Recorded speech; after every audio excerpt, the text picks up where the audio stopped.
Telugu మహాసభల్లో Telangana CM పేరు మర్చిపోయిన anchor పై Congress MP Chamala Kiran Kumar Reddy తీవ్ర ఆగ్రహం వ్యక్తం చేశారు. ముఖ్యమంత్రి పేరు చెప్పకపోవడం వెనుక ఏదో కుట్ర ఉందని ఎంపీ చామల కిరణ్ కుమార్ రెడ్డి ఆరోపించారు. ముఖ్యమంత్రి పేరు తెలియని వారు ఎలా యాంకర్ అయ్యారని మండిపడ్డారు. మన ప్రియతమ నాయకులు తెలంగాణ రాష్ట్ర ముఖ్యమంత్రి గౌరవనీయులు శ్రీ కిరణ్ కుమార్ గారు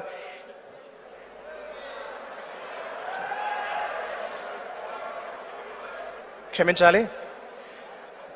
మన ప్రియతమ నాయకులు తెలంగాణ రాష్ట్ర ముఖ్యమంత్రి వర్యులు శ్రీ రేవంత్ రెడ్డి గారు తెలుగు మాట్లాడాలి పెట్టినోనికి బుద్ధి లేదా? యాంకర్ అనేటోడికి చదువు రాదా? యాంకరింగ్ చేసే వాళ్ళకు తెలుగు రాష్ట్రాలలో ముఖ్యమంత్రి తెలియనోడు యాంకర్ కూడా అవుతాడా? ఇవాళ మనం చిన్న చిన్న దాంట్లోనే ఇట్లా కాగితం రాసుకొని వచ్చి చదువుతున్నాం. ఒక ఎంపీ గుండి నేను ఒక యాంకర్ ఒక ముఖ్యమంత్రి వచ్చినప్పుడు ఏ ముఖ్యమంత్రి వచ్చిందో తెలియకుండా చదువుతాడా? దీని వెనక ఏదో కుట్ర ఉందని నాకు అనిపిస్తుంది.